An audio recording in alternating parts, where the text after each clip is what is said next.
Okay, so in our previous class, leading up to examining prophet for our time for today, about Joshua, we learned about the general idea of prophecy in Judaism. Today, I'd like to divide what we're doing into two sections. The first section is about Joshua, his mission and the nature of it. And then I want to get into the introduction of the book and get going with it. It's quite a remarkable story. So we're told by the Gemara that had the Jews not sinned, they would have been given the 5 books of Moses, of Chumash, and the book of Joshua, and nothing else. Nothing else was required. But Joshua is required because the story of the Chumash takes us up to the edge of entering the land of Israel, and the death of the Redeemer of the Jews, Moses, right? And from there on in, we're kind of left in the air. So without the book of Joshua, we would still be in the Midbar, and Moshe would have passed away. So the book of Joshua is very much a continuation of the narrative. At Pesach, we have 4 cups of wine. And each of the cups of wine represent a level of becoming free from the pressure of Mitzrayim. But there's a 5th glass. There's a 5th glass of wine on the table, right? That 5th glass is an interesting glass. We call it, anybody know what we call it? Kos Eliyahu, the glass of Eliyahu. And we say that Elijah comes and he heralds the coming of Mashiach. But there's another purpose Elijah has, right? And Elijah's purpose is to settle all disputes that are in the Talmud. If there's a dispute that we don't know, so-and-so holds this way and so-and-so holds this way, we say Teku. Right? Which means that the Tishabite will come, Elijah will come, and he will answer it. So this is actually where the idea of Elijah's cup comes from. Right? Because why? Because the 5th cup is after you've come out of slavery and after you've been relieved from the burden and after you've been removed from Egypt and after you've received the Torah, there's one more step. Now those first 4 steps, when did they happen? They happened in very quick succession, within a year, virtually within a year. The receiving from the plagues, the receiving of the Torah, a year and a half, 2 years max, right? And then the last one, which is I will bring you to the land that I promised you, happens 40 years later, right? So there's this tremendous separation. Whole generation passes. They're wandering in the desert. Yeah. And it's not only that, when they enter the land, they didn't possess the land for another 14 years. That's right. Very good point. For another 14 years, they didn't possess the land. And really, this is a primary element of the book we're going to read. But the consequence of it is that when we sit around the Seder table, there was a big debate among Chazal, among the rabbis of the Gemara, as to should there be 4 or 5 cups of wine, right? Because there were 5 elements, right? But remember where the Haggadah is actually written. It's written during Golus in Babel, right? So they weren't in the land. They had been exiled from the land. Right? So how could you celebrate coming to the land when you're not in the land, right? There's a big argument. Rabbi Tarfon insisted there should be a 5th cup. The others said, no, 4 cups, they come in quick succession. We don't, and they said, what should it be? Taiku. Elijah will come, he will settle what we should do. In the meantime, we'll put the cup on the table, but we won't drink it. Right? So the 5th cup is there, which is the entrance into the land, which is the completion of this promise of God to us and to our great-great-great-grandparents, right? That we would eventually have this land, right?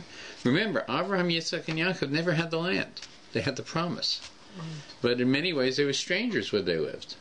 They were in the minority, right? Actually, they were moving from place to place. They were moving from place to place. Yeah. They had very different relationships with their neighbors. If you think about it for a second, we'll come back to that in a moment. the promise that is made to them is not fulfilled for many, many years later, 400 years later, before it's actually fulfilled, right? And so that fifth cup, right, which, maybe we should be drinking today. I understand there are some seders where people actually do drink the fifth cup now, right, because we have the land. It's a debate. I don't want to get into the politics of it, right? But that's what the fifth cup is about, right, is the entrance into the land, and that's what the Sefer Yehoshua is about as well. It is the entry into it. Our experience with the land that we inherit, Israel, of the Avos is Rav Shimshon Raphael Hirsch brings that it's an indication of what history will be. Because he points out that when Avraham walked through the land of Israel, everybody wanted to have a little contact with him, a little piece of him. That when it came to find a place to bury Sarah, what did they call him? He says, "I'm a stranger among you." They say, "A stranger?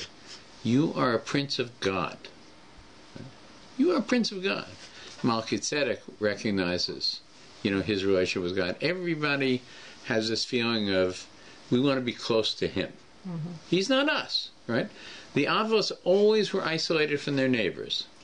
The forefathers were always isolated from the neighbors, but they had different relationships with the neighbors, right? So Abraham's was one that, although he lived in his own world, everybody wanted to say, "I know him," brush with greatness, right? His son Yitzchak was a tremendously prosperous person. When he planted, it said 100 times what had grown in the same place the previous year would grow for Yitzchak. And it was recognized that he created tremendous wealth. But there was a lot of jealousy towards him. He says the Plishtim, they stopped up the wells of his father.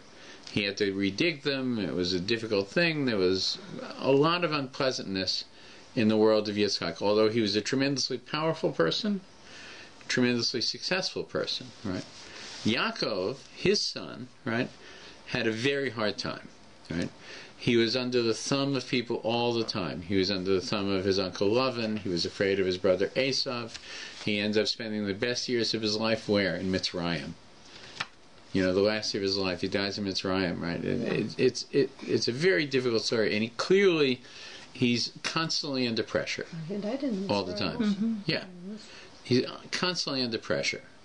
He doesn't seem to have a great deal of joy in his life. His daughter Dina is raped. He's chased out of his land. He's tricked by his uncle Lavan. His brother Esav is out to get him all the time. His son Yosef, dearest Yosef, is kidnapped and taken from him. It's not a dream life by any means. And when he meets Paro, Paro takes one look at him and says, "Boy, are you old?" That's his reaction when he sees young. He says, "How old are you?" Right? And Yaakov says, "I didn't live as long as my ancestors, and it's been a hard life." Rav Hirsch says that this story of these three levels, right, is playing out in reverse in a national and historical way. And our national history is very important because really Joshua is about the change from family to tribes to a nation, right?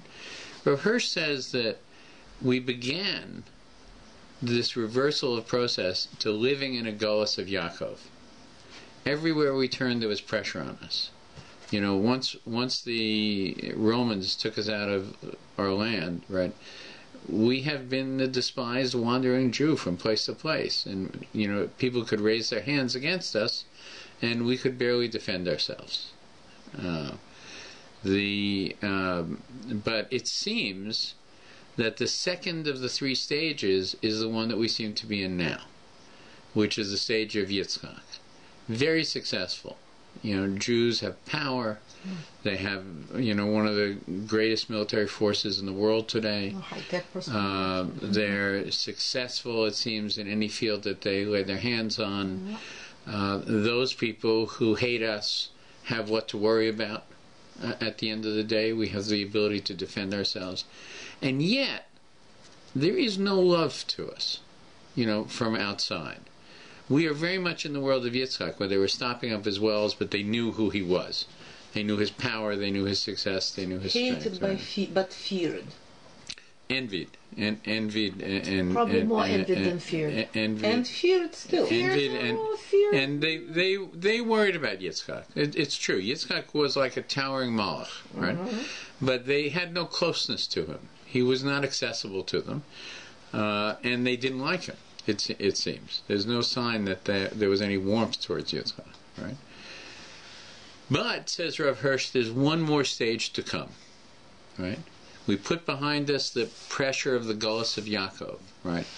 We have this tremendous success of the world of Yitzchak, but still there's this envy and anger.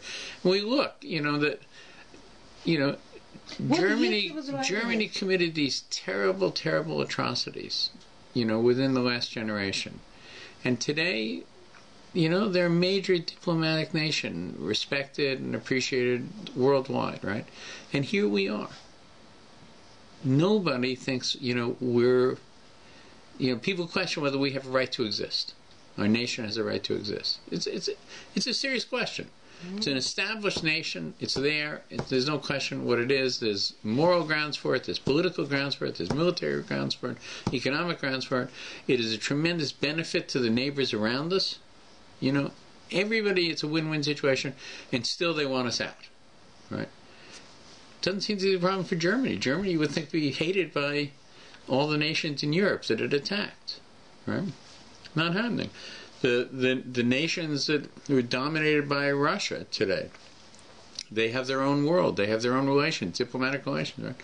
But Israel and the Jews remains in the world of Yitzchak.